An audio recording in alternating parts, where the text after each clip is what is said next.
कम समय में स्टडी करके अच्छे से अच्छा वर्जन कैसे बनाना है इसकी जानकारी दूंगा आप लोगों को। ठीक है, तो यहाँ पे कितने स्टूडेंट ऐसे हैं जो 90% बनाना चाहते हैं आने वाले मेन एग्जाम में? वेरी गुड, बहुत अच्छी बात है, सभी लोग बनाना चाहते हैं। तो मेरी बात पे थोड़ा ध्यान दीजिएगा, और यदि कुछ काम की बात आपको लगती है तो आप नोट भी कर सकते हो उसे। सबसे पहली बात यह है कि आप जहां भी पढ़ाई करें, पर्टिकुलर एक विशेष स्थान होना चाहिए पढ़ाई करने का। हर दिन आपको वहीं पर जाके पढ़ाई करना है। ऐसा नहीं कि कहीं आंगन में जाके पढ़ रहे, कहीं छत के ऊपर जाके पढ़ रहे, कहीं बरामदे में पढ़ रहे, है ना, कोई बेडरूम में पढ़ रहा है, कोई टीवी देखते देखते पढ़ रहा है, कोई बिस्तर में लेटे लेटे पढ़ रहा है। ऐसा बिल्कुल भी नहीं होना चाहिए। पढ़ाई करने के लिए उचित कंसंट्रेशन होना चाहिए, आपके अंदर इच्छा होनी चाहिए पढ़ाई करने की, जिज्ञासा होनी चाहिए कुछ नई चीज जानने की। आप जब भी पढ़ाई करते तो आपको एक चीज तो ध्यान में रखना है कि आज मेरे को कुछ नया सीखने को मिलने वाला है, या आज मैं क्या नया सीखूंगा। हर रात सोने के पहले, सोने के जैसे आप बिस्तर पे लेटते हैं, सोने के पहले का 10 मिनट आप आत्ममंथन करिए। आत्ममंथन करके आप लोग को इस बात का अंदाजा लगाना है कि क्या आप 90% बना सकते हैं। ऐसी कोई मेहनत की है आपने, आज ऐसा कोई काम किया जिससे आपके 90% बन सकते हैं?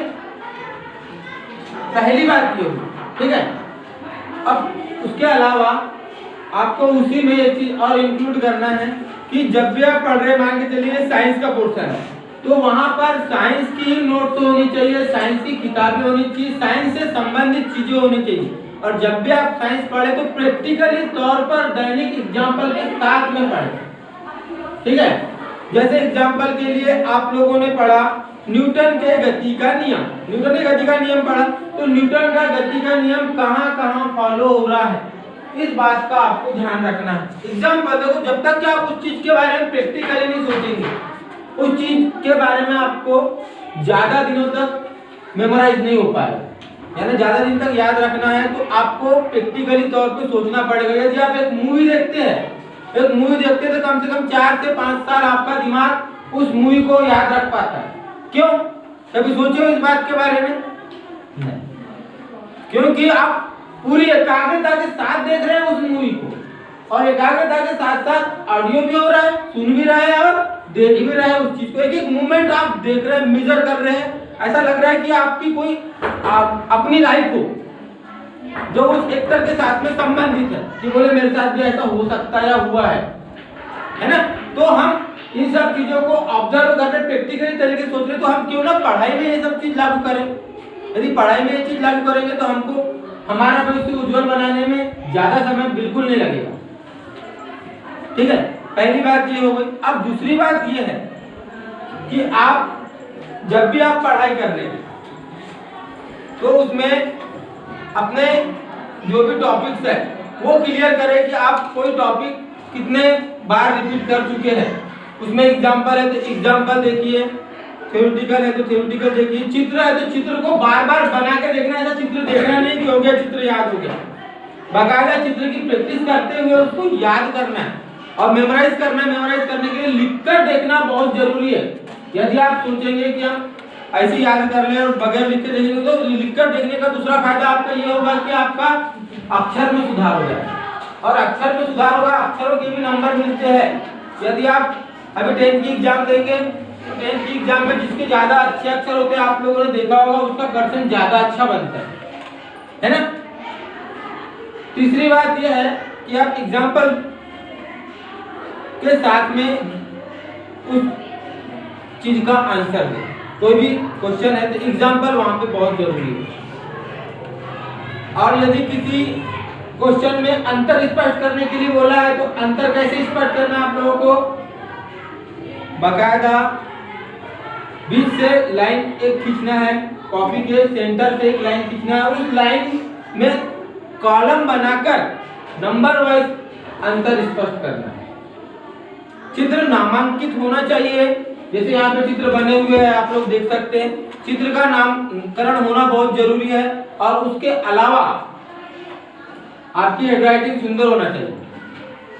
ठीक है। अब अगली बात यह है कि जैसे आप पेपर देने के लिए जा रहे हैं तो कम से कम आधा से पौन घंटा पहले आप पेपर देने जाए। एग्जाम के समय का टाइम मैं आप लोग को बता रहा हूँ। जैसे आपका पेपर यदि 11 बजे है तो आप 10 बजे करें घर से निकल जाए, 10 बजे या 10:15 बजे भी घर से निकलते हैं। यदि आपका घर बहुत ही पास में है तो फिर भी आपको 15 से 20 मिनट पहले निकलना है, यहाँ पे आना है। अपने दोस्तों से पढ़ाई के बारे में डिस्कस नहीं करना, आपको अपनी एनर्जी को सेव करके रखना। आपके अंदर बहुत एनर्जी है, पूरी एनर्जी को आपको पेपर में लीव करना है, पेपर में उड़ेलना है अपनी एनर्जी।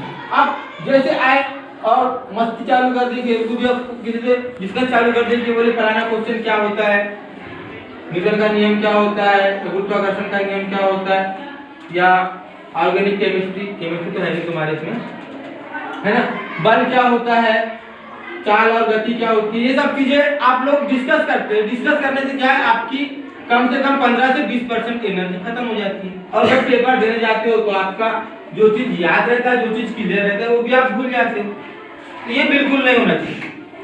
और जैसे आप लोग एग्जाम रूम में बैठे तो इत्मीनान के साथ में आपको अपना रोल नंबर और नाम फिल करना है। एक भी उसमें मिस्टेक नहीं होना चाहिए। यदि उसमें मिस्टेक हो गई तो आपके दिमाग में डर बढ़ जाएगा कि नहीं बोले अब यहाँ पे जो पर्यवेक्षक आया है वो पर्यवेक्षक आपको डांटेगा, चिल्लाएगा कि बोले आप आपकी काफी चेक होंगे या नहीं होंगे। आधा दिमाग आपका ऐसे असंतुलित हो जाएगा और उससे क्या होगा, आपका कॉन्फिडेंस लो हो जाएगा, तो आप पेपर देने में उतनी ज्यादा सक्षमता नहीं रख पाएंगे अपने अंदर। ठीक है, इत्मीनान के साथ भरना। अब जैसे आपको क्वेश्चन पेपर मिलता है तो एकदम से बनाना चालू नहीं करते। जैसे क्वेश्चन पेपर मिला सीधे बनाना चालू करो। ऐसा कहीं भी नहीं लिखा है कि आपको नंबर वाइज आंसरिंग करना है। आप यदि 8वां क्वेश्चन आपसे पहले बन रहा है तो अपन 8वां क्वेश्चन से शुरुआत कर सकते हैं। ठीक है, पहले 8वां क्वेश्चन बनाइए। पहले आपको 5 मिनट पेपर को देना है। पेपर में ये देखना है कि पेपर सरल है या कठिन है, हमसे बन पाएगा या नहीं बन पाएगा। और पेपर में मैं बता दूं आप लोगों को, कठिन और सरल कुछ नहीं होता है। आप लोग पढ़ के गए हैं, वही पेपर में आया है, सरल है आपके लिए। आप लोग पढ़ के गए और वो नहीं आया पेपर में, कठिन हो गया पेपर, तो आपको पढ़ना ज्यादा पड़ेगा।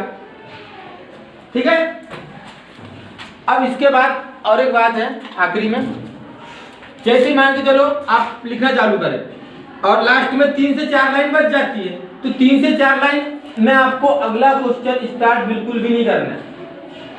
यदि आप ये 3 से 4 लाइन आखिरी की बचती है और उसमें आप अगला क्वेश्चन स्टार्ट करते जाते, के पास में कापियों का भंडार होता है कॉपी चेक करने के लिए, तो वो क्या करेगा, वो आखिरी की जो 3 लाइन वाले जो सवाल है उसको शायद चेक ना कर पाए, है ना, ये हो सकता है। तो आपको वो 3 लाइन को छोड़ देना है, 3 से 4 लाइन को, नए पेज से नया क्वेश्चन क्रमांक लिख के अगले क्वेश्चन का आंसर करना। ठीक है, आप लोगों की एग्जाम मार्च से स्टार्ट हो रही है, शायद सभी लोगों को मालूम होगा टाइम टेबल। तो आज से ही आप लोग सभी डिसाइड करें कि आपके कितने सब्जेक्ट हैं।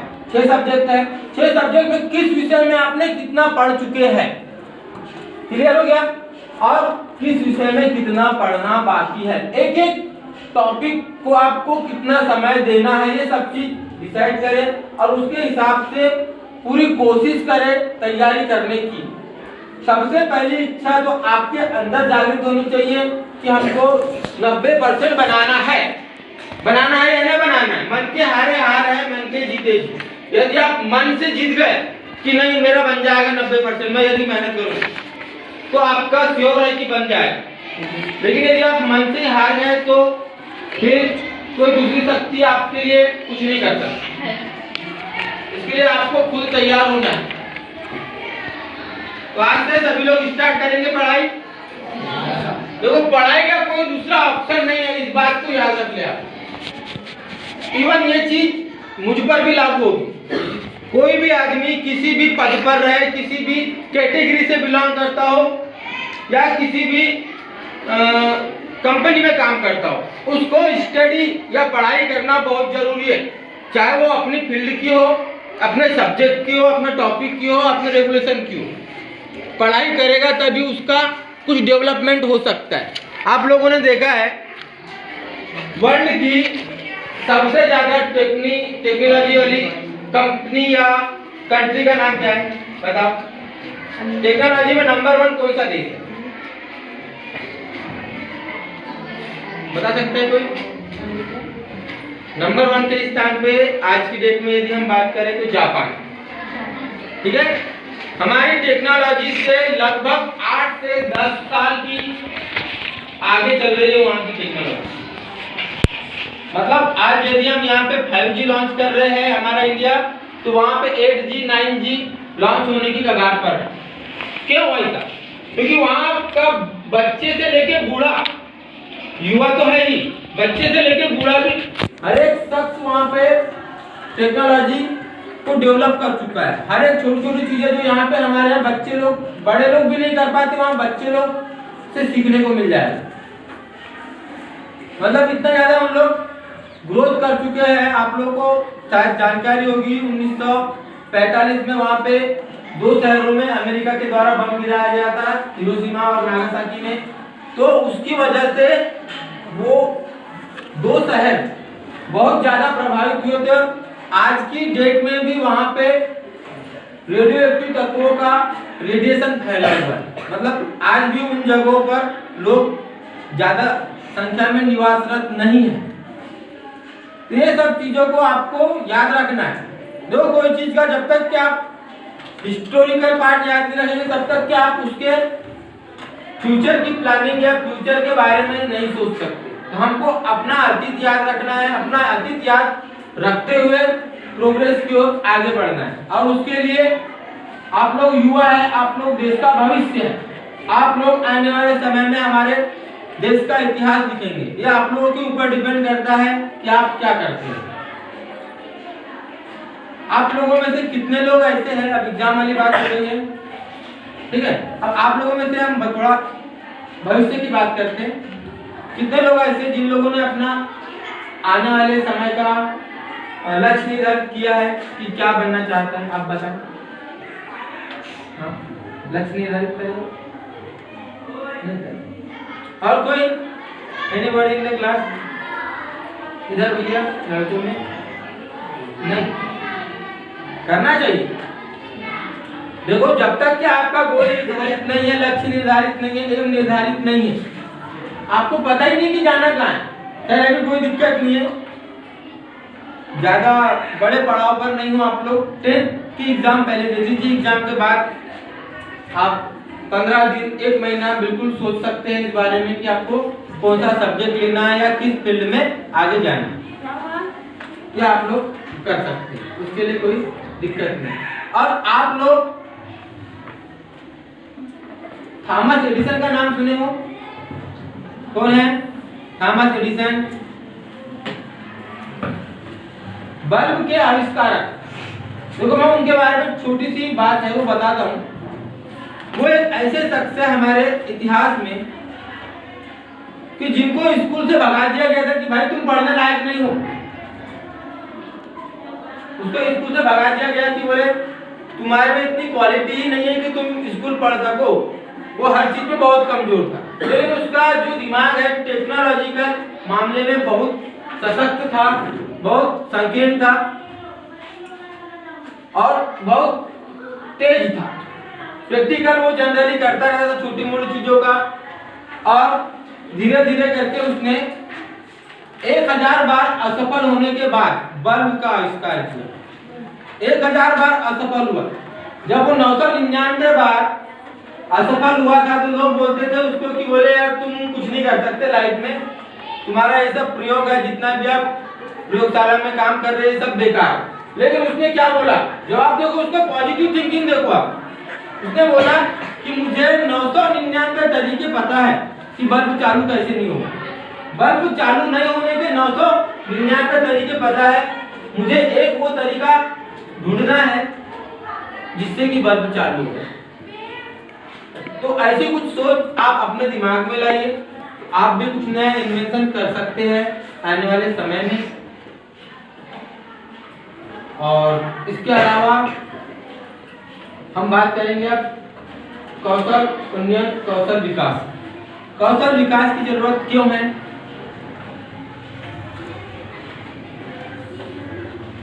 नहीं, देखो बहुत सारी चीजें ऐसी हैं जो हम पता कर सकते हैं लेकिन फिर भी हम पता नहीं करना चाहते। बहुत सारी चीजें ऐसी, यदि कोई चीज मान के चलो, ITI सभी लोगों ने सुना है, पॉलिटेक्निक सभी लोगों ने सुना है, लेकिन कभी हमने कोशिश की कि पॉलिटेक्निक मतलब होता क्या है? सब लोग पॉलिटेक्निक कर रहे हैं, आपके बड़े भैया, आपके दीदी लोग हैं, सब लोग कर रहे हैं, है ना पॉलिटेक्निक। पर हमने कभी कोशिश की है क्या पॉलिटेक्निक का मतलब क्या होता है जानने की? नहीं। सबसे बड़ी गलती यही है हमारे अंदर, यदि कोई चीज को आप पता करने की लालसा या जिज्ञासा अपने अंदर नहीं लाएंगे तो आपको वो चीज के बारे में मालूम नहीं चलेगा। आपको शिक्षक यहाँ पे आके पढ़ा रहे हैं, ठीक है, लेकिन आप लोग के दिमाग में सवाल नहीं आ रहा है, इसका मतलब ये हुआ कि आपके भेजे में कुछ नहीं जा रहा, आपको कुछ समझ में नहीं आ रहा। सवाल उठाओ, जब तक सवाल नहीं आएगा तब तक के उसका सही जवाब नहीं आएगा, सही आपको कॉन्सेप्ट समझ में नहीं आएगा। पॉलिटेक्निक मतलब होता है बहु शिल्प विज्ञान, मतलब मल्टी टेक्नोलॉजी। पॉली मतलब होता है बहु, टेक्नोलॉजी मतलब तकनीकी, बहु तकनीकी बोल सकते हैं, लेकिन अगर हम शुद्ध हिंदी की बात करें तो बहुशिल्प विज्ञान। ITI मतलब होता है industrial training institute, industrial training institute का हिंदी रूपांतरण करें औद्योगिक प्रशिक्षण संस्थान, ठीक है। लेकिन आप लोगों में से यहाँ पे कितने लोग ऐसे जो फेसबुक व्हाट्सएप चलाते हैं या यूट्यूब चलाते हैं? कोई है? हाथ ऊपर करें। कोई नहीं चलाता? किसी की फेसबुक में आईडी है क्या? आईडी नहीं है, कोई बात नहीं, अच्छी बात है। हाँ देखो भाई, नहीं देखो छुपाने वाली कोई बात नहीं, कोई बड़ी, देखो आज की जनरेशन में सोशल मीडिया से बहुत सारे ऐसे बड़े बड़े काम हो रहे हैं।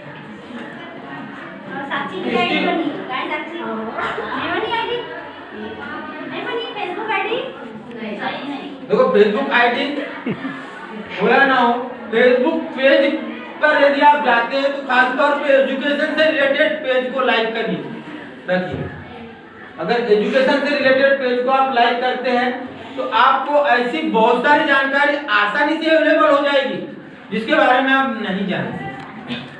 फॉर एग्जाम्पल के लिए यदि मैं भी बात करूं पॉलिटेक्निक, यदि आपको पॉलिटेक्निक नहीं मालूम और आप YouTube पे जाकर सर्च कर रहे हैं कि पॉलिटेक्निक क्या होता है, हिंदी में सर्च करना, हिंदी में करो। यदि अंग्रेजी समझ रहा है, अंग्रेजी में आप अच्छे हो तो what is polytechnic in English, ठीक है, तो इंग्लिश में आ जाए। तो मेरे जैसे या मैडम के जैसे या आपके जो शिक्षक है उनके जैसे 10 से 15 टीचर और आ जाएंगे आपको पढ़ाने के लिए, हो सकता है हमसे अच्छे तरीके से आपको एक्सप्लेन करके बता दें, ठीक है। तो ये सब चीजें टेक्नोलॉजी के ही ओर इशारा कर रहे हैं, है ना। और जब तक कि आप टेक्नोलॉजिकल चीजों का यूज नहीं करेंगे, टेक्नोलॉजिकल फील्ड में उतरेंगे नहीं, तब तक क्या आप टेक्नोलॉजी से अवगत नहीं हो पाएंगे। तकनीकी शिक्षा, कोई भी चीज को जानने की इच्छा पहले अंदर आनी चाहिए। आपके अंदर इच्छा है मतलब आप जान कर ही रहेंगे, इतना श्योर। आपसे समझ में नहीं आ रहा है, आप कोई ऐसे लड़के से पूछे, ऐसे स्टूडेंट से पूछो तो आपसे ज्यादा जानकारी रखता हूँ। अगर उसको नहीं मालूम तो अपने शिक्षक से पूछो, उनको भी नहीं मालूम तो गूगल लावा है ना, है कि नहीं? गूगल में कोई भी सवाल का जवाब आसानी से मिल जाता था। हमारे समय में होता था कि कोई गूगल नाम की कोई चीज नहीं थी। गूगल वैसे 2004-5 में उनका संस्थापक बना हुआ है। तो वही है, आज की जनरेशन के हिसाब से आप लोग को डेवलप करना है। आप लोग जितना तत्पर रहेंगे कोई काम को करने के लिए, उतना ज्यादा सक्षमता के साथ आप काम कर सकते हैं। ITI क्यों करना जरूरी है या क्यों करते हैं लोग? देखो, शिक्षा के 2 प्रकार है। अभी आपको अच्छे से समझ में नहीं आएगा, पर 10th के बाद या 12th के बाद में इसके बारे में आपको मालूम चलेगा। एक होती है तकनीकी शिक्षा और एक होती है गैर तकनीकी शिक्षा, टेक्निकल एंड नॉन टेक्निकल, ठीक है। तकनीकी शिक्षा के अंतर्गत आता है ITI, polytechnic, engineering, MTech, BTech, ये सब तकनीकी शिक्षा के अंतर्गत। IIT भी तकनीकी शिक्षा के अंतर्गत आता है। आप लोग में से मैं चाहूंगा कि आप IITians बने। इसके लिए JEE, NIT इस टाइप की एग्जाम फाइट करना पड़ता है, गेट की एग्जाम फाइट करना पड़ता है, ठीक है। ये तकनीकी शिक्षा के अंतर्गत होता है। लेकिन ये सब चीजों में यदि आपका सिलेक्शन नहीं होता है तब आप पॉलिटेक्निक और ITI की ओर अग्रसर होते हैं। देखो हर जगह पे एक फिल्टर लगा हुआ है हमारी लाइफ में। जैसे हम चाय को छानते, चाय पत्ती बाहर निकल के अलग हो जाती, चाय आ जाती, चाय पीते हैं, वैसे हर जगह पे फिल्टर लगा हुआ है पढ़ाई के क्षेत्र में खास तौर पर। यदि आप यहाँ से पढ़ के जा रहे हैं पॉलिटेक्निक में, यदि गवर्नमेंट कॉलेज में यदि आप एडमिशन चाहिए तो एक PPT का एग्जाम होता है। PPT के एग्जाम में यदि आप क्वालिफाई कर जाते हैं तो आपको गवर्नमेंट कॉलेज में एडमिशन मिल जाता है। या आपके 10th में अच्छे परसेंट है, 80 या 85 के आसपास परसेंट बने हैं तो आपको गवर्नमेंट ITI में ITI करने का मौका मिल जाएगा। लेकिन यदि आपका परसेंट कम है और आपका PPT में भी मार्क्स कम आए हैं तो आपको फिर प्राइवेट कॉलेज या प्राइवेट संस्थानों का सहारा लेना पड़ेगा। ये सब चीजें अभी आप लोगों के पास समय है, आप अच्छे से अच्छा आप अपना परसेंट बना सकते हैं। अभी 1.5 महीना आपकी एग्जाम को बचा है, आप मन लगा के पढ़ाई करके देखो। अच्छी शिक्षा हासिल करना है तो अच्छा स्कूल या अच्छा कॉलेज भी होना चाहिए। क्लियर है कि नहीं? आपने देखा होगा एक गांव का एक स्कूल ले लो, कोई भी गांव का, और एक शहर का एक इंग्लिश स्कूल ले लो, लीलक ज्योति ले लेते हैं, मान के चलो लीलक ज्योति का नाम चलता है, ठीक। तो दोनों स्कूल के कंपैरिजन में यदि हम देखेंगे ज्यादा अच्छा परसेंट कौन सा स्कूल का बच्चा बनाएगा, लीलक ज्योति का बनाएगा, ठीक है। लेकिन उसके अलावा आप लोग इस स्कूल में पढ़ रहे हैं, भोरगढ़ में है स्कूल, तो इसको कम मत समझिए। जो कोई भी चीज कम या ज्यादा नहीं, सबके पास दिमाग बराबर है। बस ये माहौल के ऊपर डिपेंड करता है, आपकी संगति के ऊपर डिपेंड करता है, आप कितना समय कहाँ एब्जॉर्ब कर रहे हैं, इन चीजों के ऊपर डिपेंड करता है। यदि आप सुबह उठ रहे, बढ़िया ब्रश कर रहे, पान दुकान में जा रहे हैं, पेपर पढ़ रहे, ये वो घूमना फिरना, आधा टाइम ऐसी पास स्कूल आए, स्कूल में भी किताबें इधर उधर पलटा है, जो पढ़ा दी वो पढ़ लिए, घर गए बेच बेच के फिर खेलने लग गए, ऐसा करोगे तो आपका भविष्य तो गर्त की ओर जाएगा। भविष्य आपका है, समय आपका है, ठीक है, जीवन आपका है। अब आप लोगों को तय करना है कि आपको अपने जीवन को किस दिशा की ओर लेकर जाना है। और आने वाले एग्जाम के लिए आप सभी लोगों को बहुत बहुत शुभकामनाएं, ऑल द बेस्ट। और आप अपने स्कूल का, अपने माता पिता का, अपने गुरुजनों का और अपने गांव का नाम रोशन करें। धन्यवाद।